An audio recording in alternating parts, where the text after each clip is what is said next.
말씀을 통해서 이 시간에 예수 외에는 하는 말씀으로 잠시 은혜를 받기를 원합니다. 예수님의 지상생애 가운데 여러 가지 놀랄만한 사건들이 일어났습니다. 그 가운데서 하나를 들자면 산속에서 변화된 예수님의 모습을 제자들에게 보여주셨더라고 하는 사실입니다. 예수님이 땅 위에 계시는 동안에 그가 하나님이면서도 하나님의 의미하시고 영광스러운 모습을 모든 사람들에게 보여준 일이 하나도 없습니다. 오늘 본문 말씀에 보면 단 한 번도 보여준 사실이 없으신데 가이사랴 빌립보 지방에서 베드로의 신앙 고백을 받은 후에 엿새 후에 예수님이 베드로와 야고보와 요한을 데리시고 헬몬산에 올라가셔서 기도하러 올라가셨습니다. 그가 보는 앞에서 헬몬산에서 제자들이 보는 앞에서 예수님의 모습, 변화된 모습을 보았고 또한 모세의 변화된 모습을 보았고 엘리야의 변화된 모습을 보게 되었습니다. 제자들 앞에서 예수님께서 십자가에 달려 돌아가셔서 다시 이 세상에 부활 성천하시는 그 순간까지 모든 사람들에게 이러한 주님의 변화선에서 모습을 본 일은 아무도 본 일이 없습니다. 다만 오늘 본문에 나타나는 베드로와 야고보와 요한 외에는 본 일이 없었단 말이에요. 이 장면을 바라본 베드로가 깜짝 놀랐습니다. 감격에 차였습니다. 그래서 하는 말이 주여 주님이 원하시면 내가 이곳에 초막셋을 짓겠습니다. 하나님 주님을 위해서 짓고 하나님 모세를 위해서 짓고 하나님 엘리야를 위해서 짓겠습니다 라고 엄청난 감격의 고백을 하고 있었습니다. 우리는 오늘 본문을 통해서 세 가지 교훈을 받기를 원합니다. 첫째, 2절 말씀에 보면 변형된 예수님의 모습을 볼 수가 있습니다. 2절 말씀에 저희 앞에 변형되사 그 얼굴이 해같이 딘다며 옷이 빛과 같이 휘어졌더라 그 말씀을 하고 있습니다. 지금까지 예수님의 모습은 제자들에게 보여준 예수님의 모습은 인성인 모습을 보여주셨습니다. 물론 기사와 이적을 통해서 하나님 자신인 것을 보여주셨습니다만은 저들이 보는 앞에 눈으로 얻는 어떤 보는 앞에는 예수님 자신이 인성인 예수님이 크게 보여졌을 것이라고 생각합니다. 그러나 지금은 하늘에 계신 영광의 하나님과 같이 나타난 모습을 저들이 변화산에서 보게 된 것입니다. 예수님의 얼굴은 해같이 빛났고 그분이 입었던 옷은 빛과 같이 빛나서 희게 되었더라 그 말씀을 했습니다. 아무도 예수님의 이러한 모습을 본 사람이 없습니다. 베드로, 야고보, 요한이 평소에 예수님 설교하실 때 이러한 모습을 보여주었더라면 더욱더 충격을 덜 받을 터인데 변화산에서 본 이것이 저들이 처음 변화된 예수님의 놀라운 사건들을 보게 되었습니다. 그러니 베드로가 이러한 주님의 모습을 보고 멍청하게 바라보면서 감격하면서 이곳에 초막셋을 짓겠다라고 하는 고백을 하게 되었습니다. 그러면 주님은 어느 때에 변형되어 주셨습니까? 변화되어 주었습니까? 누가복음 9장 28절로 29절 말씀을 보면 예수께서 베드로와 야고보와 요한을 데리시고 기도하시는 산에 올라가사 기도하실 때에 용모가 변화되고 그 옷이 휘어져 광채가 나더라 라고 말씀을 하고 있습니다. 예수님은 기도하는 일에 습관이 되어서 늘 기도가 이와 같이 계속 연결되어 하루 종일 여러분 다녀보세요. 얼마나 힘들고 고된지 알 수 없습니다. 또한 스피치, 복음을 전가하는 이 생활이 하루 종일 온종일 있었다고 생각해보세요. 얼마나 힘이 들겠어요. 그러나 힘이 드는 가운데도 주님은 한 번도 기도하는 일을 놓치지 아니하시고 기도하는 겟세마네 동산에 가셔서 늘 기도를 하시고 기도를 저버리지 아니하셨습니다. 그런데 주님의 몸이 기도하실 때의 모습이 달라져서 얼굴에 광채가 나고 입었던 옷이 휘어졌더라 라고 말씀을 하게 된 것을 봅니다. 기도하는 사람에게는 이처럼 기도의 깊은 경지에 들어가면 기도하는 사람의 얼굴이 광채가 나는 모습을 볼 수가 있게 됩니다. 그 좋은 예가 바로 모세를 들 수가 있습니다. 출애굽기 34장 29절로 30절 말씀에 보면 모세가 하나님 앞에서 시내산에 올라오느라 할 때 시내산에 올라가서 모세가 40주야를 금식을 합니다. 하나님이 주시는 십계명을 받기 위해서 40주야 금식을 하고 하나님이 친히 쓰신 두 돌판에 십계명을 들고 내려오는데, 백성들 앞에 내려오는데 얼마나 얼굴이 광채가 나는지 알 수가 없었습니다. 그 모세는 자기가 여호와의 말씀을 하였음을 인하여 얼굴 끝풀이 광채가 남을 보고 그에게 가까이 하기를 두려워하더니라고 성경은 기록을 하고 있습니다.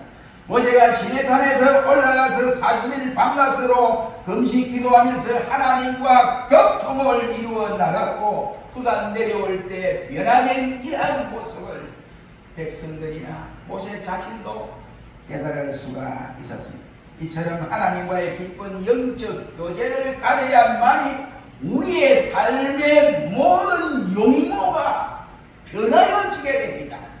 그래야 불신자들로부터 저 사람이 달라졌네. 저 사람이 왜 저랬어?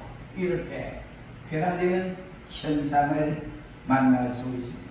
또한 사도행전 6장 15절 이하의 말씀에 보면 홍해 중에 있던 많은 사람들이 다 스데반 얼굴을 주목하여 보고는 그 얼굴이 천사의 얼굴과 같았더라고 말씀을 하고 있습니다. 이 말씀은 스데반의 얼굴에 광채가 나타난 말이 되겠습니다.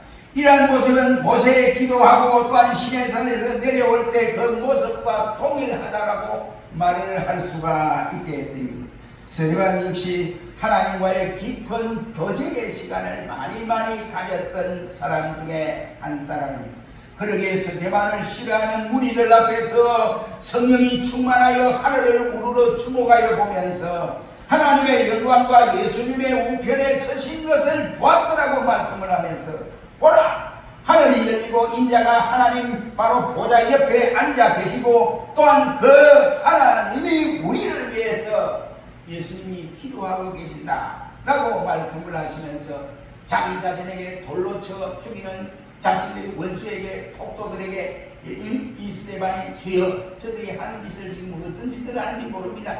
저들을 용서해 달라고 기도를 하신 모습을 볼 수가 있습니다. 이렇게 하나님과의 깊은 교제를 나누는 기도하는 사람의 모습이 변화될 수밖에 없다는 사실을 우리에게 알려줍니다. 그의 말과 생활까지도 변화됨을 가져다 줍니다.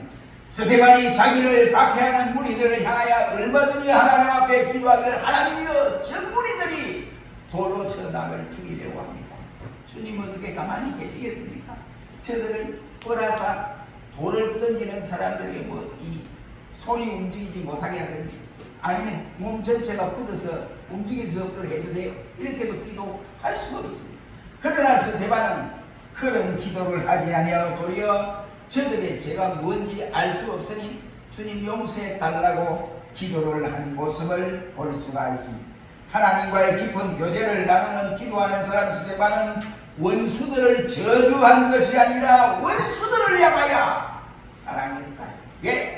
저들도 예수 믿을 수 있는 대상자이기 때문에 그러한 것입니다. 그렇다면 저와 여러분들이 진정고 하나님과의 교제를 나눈다고 할진대 기도하는 사람이라면 성도라고 한다면 우리의 빛을 많은 사람들에게 예수님 말씀처럼 비춰줘야 할 의무가 있습니다. 비춰줘야 돼. 예수님은 그걸 못 비춰주면 이거 되겠습니까? 아니 된다 이 말이에요. 그렇다면 우리 역시도 이러한 사명을 가지고 감당하여 저들 불신자들 앞에 아름답게 비춰지는 변화된 모습을 보여요. 여호와의 아름다움이 우리들로부터 나타내게 해야 한다라는 말입니다. 우리가 주님과 함께 있다고 하는 임마누엘의 은총을 알게 해야 한다 이라는 말이 되겠습니다. 오늘 본문에 나타난 예수님의 변화된 모습이나 모세의 변화된 모습이나 엘리야의 변화된 이 모습으로는 하나님과 함께 하신다는 임마누엘의 역사의 징후를 보여주는 사건이다 라고 할 수가 있습니다. 우리 역시 기도로 하나님과 교제를 나누는 성도라고 한다면 이러한 모습이 달라져야 돼. 우리의 모습이 달라져야 돼. 제가 어떤 분이 예수님 여러분한테 여러분이 얼마나 또 담배 피우는 거예요. 담배 벌초에 제발 담배를 피우지 마라. 네 몸 나빠진다. 예수 믿는다며. 예, 교회 나가면 돼. 교회 나가면 떠내야지. 달라야지. 그래서 배들이 이제 나간 지 얼마 안 돼. 나간 지 얼마 안 돼. 자꾸 바꿔줘야 돼. 하나님의 말씀이 내 속에 들어오고 성령의 역사함을 깨닫고 그대로 실천에 옮겨야 돼. 예수 믿기 때문에 달라야 돼. 따라가는 예수 믿지. 교회 나가면 당신 교회 나가면 다 나가겠어. 같이 가면 요것도 하고 그 다음에 욕도 잘하고 예, 하게 말. 그러니까 그게 아니야. 그게 아니야. 변화된 모습을 보여줘. 예수 믿기 전에는 변화된 내 모습, 예수 믿은 이후와 예수 믿은 이후의 변화된 모습을 보여줘야 됩니다. 이것이 바로 되어야 전도해도 전도의 효과가 나타나요. 이게 아니면 전도해보세요. 에이, 이거 미치는 데라고? 이런데 돌아서서 그렇게 아니라. 두 번째, 예수님의 변행은 주님께서 재림하실 때에 그의 영광스러운 모습을 제자들에게 미리 보여준 사건이라고 할 수 있습니다. 주님의 얼굴이 해같이 빛나고 옷이 빛과 같이 휘어졌더라. 그 말씀을 하고 있는 이 말씀은 주님께서 장차 재림하실 때 그의 성도들과 함께 세상에 나타나실 예수님의 의미하신 모습을 제자들에게 미리 보여준 사건이라고 말을 할 수가 있습니다. 베드로는 변화된 산상에서 예수님의 변화된 모습을 보고 고백하기를 베드로후서 1장 16절 말씀에서 말하기를 언급하기를 예수 그리스도의 능력과 강림하심을 너에게 알게 한 것이 괜히 모든 것이 만들어진 것이 아니라 우리는 그 의미하신 주님을 직접 본 자라 꼭 고백을 하면서 변화된 변화의 산에서 주님의 변화는 미리 제자들에게 재림하실 때의 모습을 보여주었다고 고백을 하고 있습니다. 예수님께서 첫 번째 이 세상에 오실 때는 초라한 모습으로 오셨습니다. 그것도 여관도 없이 마늘 위에서 예수님이 태어나셨습니다. 이때는 비천한 주님의 모습을 보여주는 사건입니다. 그러나 주님께서 재림하실 때는 영광과 권세로 바로 천사들을 옹위에 받아가면서 저들과 천사들과 함께 오실 것이고 그때는 온 천지가 행군 나팔을 소리로 이와 같이 우렁찰 것이고 주님의 의미하신 모습이 전 세계인들에게 주님의 재림을 똑똑하게 보여지게 될 것입니다. 그때 영광 중에 오신 주님은 세상을 심판하게 되어집니다. 살아있는 사람은 물론이고 죽었던 사람이 다 부활하여 우리가 행한 대로 심판을 받으리라고 성경은 말씀을 하고 있습니다. 그때 원수의 세력은 다 파멸되어져 버리고 말게 됩니다. 믿지 않는 자도 영원히 멸망을 받게 됩니다. 그때는 이 세상에 불이 타서 이와 같이 풀어지고 천일이 뜨거운 물에 녹아지고 새하늘과 새 땅이 도래된다고 말씀을 하고 있습니다. 그러나 구속함을 받은 성도들은 하나님 나라의 인도함을 받는다라고 했습니다. 주님과 함께 영원히 천국의 복락을 누리고 또한 영광을 함께 나누게 될 것이다 라고 말씀을 하고 있습니다. 조금 우리가 전에 찬송가 221장에 보려면 보면 길이 살겠네 나 길이 살겠네 저 생명 시냇가에 살겠네 라고 우리는 찬송을 불렀습니다. 그리고 주님과 함께 복락을 누리는 그 장소에 예수 믿는 우리는 거침없이 갈 수가 있습니다. 그렇다면 이런 일들이 실제로 일어날 것인가 하는 것은 어쩌면 믿을 수 없는 것처럼 보여지기도 한 사건입니다. 주님의 초림 때 주님 예수님께서 이 땅에 오실 때 마리아의 몸을 빌려서 이 땅에 태어난다. 성령으로 통해서 잉태되어서 이 땅에 태어난다고 할 때에 그 말씀을 믿기가 대단히 어려운 말씀이었습니다. 그런데도 동영녀 마리아를 통해서 주님은 말 위에서 태어나셨습니다. 그러니 분명한 사실로 입증이 되었습니다. 그때처럼 우리의 이 세상에도 예수님의 재림의 사건은 반드시 오고야만 사건이다. 이런 말. 문제는 영광스럽게 찾아오신 하나님의 의미하신 모습으로 오신 예수님의 모습을 저와 여러분들이 어떻게 맞이할 준비가 되어 있느냐 하는 이것입니다. 그러므로 찬송가 162장의 찬송처럼 사랑하신 예수님께서 다시 오실 때에 그분을 맞이할 준비가 되어 있느냐라고 찬송 가사처럼 우리 역시도 주님이 영광스럽게 나타나실 때에 주님을 맞이할 준비가 되어 있습니까? 지금이라도 예수님께서 행군 나팔 소리와 함께 우렁찬 소리와 함께 나타나실 때에 아멘 예수여 오시옵소서 하고 준비가 되어 있느냐 이란 말입니다. 우리 각자가 서로가 대답을 해보시기를 바랍니다. 두 번째는 3절 말씀에서 보면 여기 모세와 엘리야의 나타나심의 의미가 뭘까? 저들의 변형된 모습으로 보여준 의미가 뭘까? 3절 말씀. 이 말씀은 육체의 부활과 함께 영생에 대한 확실한 증거를 우리에게 보여준 사건이라고 할 수 있습니다. 베드로와 야고보와 요한은 모세와 엘리야가 그리스도와 함께 영광 중에 뚜렷하게 나타난 것을 저들 눈으로 똑똑하게 보았습니다. 모세와 엘리야는 육체의 형상으로 나타났습니다. 제자들이 바라볼 때 모세는 이미 엘리야와 죽은 지가 오래됐어요. 그러니까 모세는 벌써 1500년 전에 이 하나님 나라 간 거예요.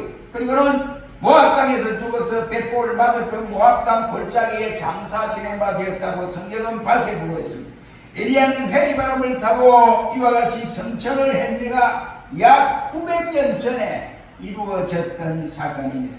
그러나 변화산에서 베드로와 야고보와 요한은 모세와 엘리야가 살아있는 것을 눈으로 똑똑히 보았다라고 했습니다. 그렇다면 역시 우리들 중에도 사람이 죽어서 장사 지내서 육체는 흙으로 돌아가 버리고 썩고 마는데 다시 언제 부활할 것이냐? 예수님이 못 믿으면 안 돼요. 믿어야 합니다. 확신을 가져야 됩니다. 예수님이 재림하시는 날 진짜 우리가 죽었던 사람들이 무덤에서 다시 살아날 수 있느냐? 믿으세요. 이거 믿으면 예수쟁이 아닙니다. 거짓입니다. 우리는 변화산에서 모세와 엘리야를 통해서 죽었던 자가 다시 살아날 것을 명백하게 증거하고 있는 모습을 보게 됩니다. 모세는 1500년 전에 이미 하나님의 품에 갔고 엘리야 역시도 900년 전에 해리바람을 타고 성천을 했던 사람입니다. 그런데 육체를 입고 나타나셨다. 이 말씀은 오늘 우리에게 부활의 확실성을 믿으라 이 말입니다. 부활의 확실함을 믿어야 한다. 예수님도 부활의 확실을 못 믿는 예수님 각자. 그런데 빌라도와 헤롯은 그때 그 상황이 될 때 어떻게 할까? 예수님 앞에 나타나는 빌라도, 헤롯이 예수님 앞에 나타나서 이제 다 부활해서 신발을 받아요. 나타나는 예수님 앞에 얼굴 앞에 나타나서 어떤 모습으로 보일까 하는 것입니다. 여러분. 그러나 저들에게서 당당한 모습으로 나타날 사람들이 많습니다. 그들은 부들부들 떨고 있을 것입니다. 그러나 생명의 부활에 임한 스데반 집사나 사도 바울은 또한 성도들이 앞서가는 우리의 믿음의 성도들은 모두가 그 모습에서 당당하게 주님 앞에 나가서 기뻐할 것입니다. 오늘 본문에 나오는 모세와 엘리야는 당시 제자들과의 시대적 차이가 많이 있습니다. 어떻게 저들이 알아보았을까요? 저들은 하나님께서 제자들에게 영적 지혜력을 주셨다라고 할 수 있습니다. 이제 저와 여러분들이 이제 장차 천국에 가면 누구를 만나느냐? 모세도 만나고 아브라함도 만나고 아브라함 만난 일이 있습니까? 없잖아요. 어떻게 얼굴이셨는지 몰라요.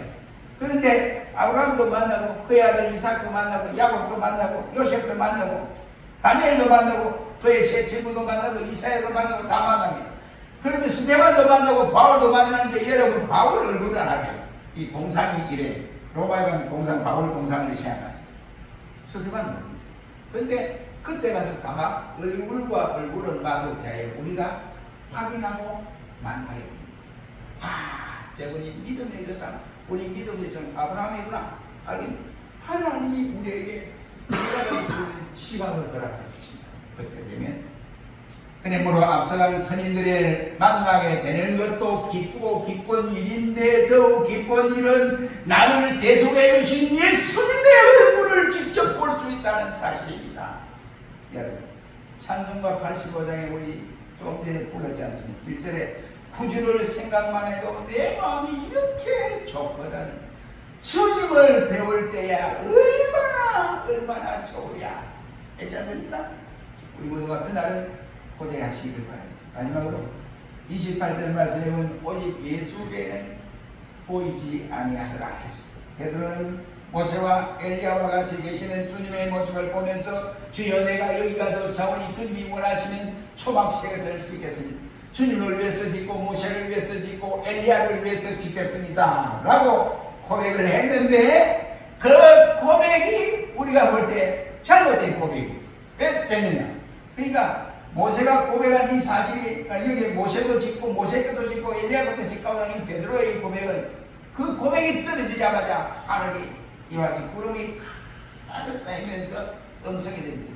이런 내 사랑하는 아비요 내 기뻐하는 자들 너희들은 저의 말을 들으라 예수님의 말을 들으라 음성을 듣고 보니 모세도 없어지고 엘리야도 없어지고 예수님만 크게 보였더라는 사실. 저는 그렇게 생각합니다. 모세가 여기 베드로가 착각했다 생각합니다. 왜? 모세와 엘리야가 예수님을 동등상에 놓고 그렇게 볼 일이 아니에요. 우리 히브리서에 말하기는 예수님은 어떤 사람이냐? 하나님의 집의 맏아들로 충성을 한 사람이고 모세나 아니면 엘리야는 하나님의 집의 사환으로 충성을 한 사람이에요. 사환과 아들이 전혀 다릅니다. 그런 상황이다 이 말이에요. 그런데 그가 어떻게 동등한 입장에서 이렇게 말을 했는지 참 모르기. 모세와 엘리야는 하나님의 장차 말씀하신 것을 전도하기 위해서 온 사환의 역할을 예수님은 맏아들의 역할을 했습니다. 그러니 모세와 엘리야도 위대하지만 예수님과 비교도 안 되죠. 비교도 저들은 한낱 피조물로서 불과하지만 예수님은 바로 우리의 구속자가 되시는 분이시다. 예수님은 하늘에 있는 자들과 땅에 있는 자들과 땅 아래에 있는 자들 모두가 그의 이름 앞에 무릎을 꿇게 되는 이와 같은 최고로 높은 이름이요 그는 우리의 구주입니다. 모세와 엘리야는 마침 예수님을 구주로 받아들여가는 사람. 저들은 예수님을 믿지 않고는 구원받을 길이 없는 이런 사람이다.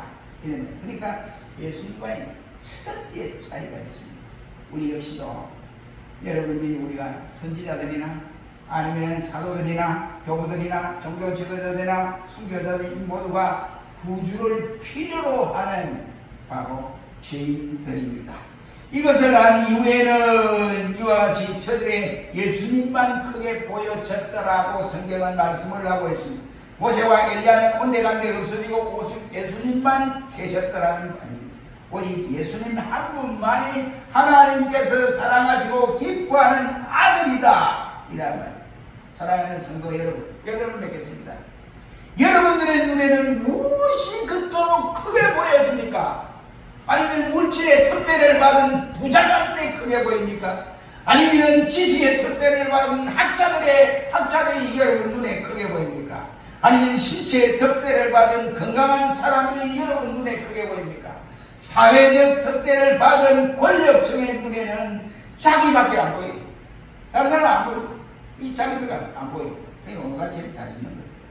여러분, 하나님의 군대 장관은 처음에는 나만 하나님도 안 보였어요. 선지자도 안 보였어요. 안 보이는데 그가 엘리사를 만난 이후에 하나님도 보이고 선지자도 보이고 이스라엘도 보이는 이러한 눈이 떴습니다. 그렇다면 여러분의 눈에는 무엇이 크게 보이느냐 이 말입니다.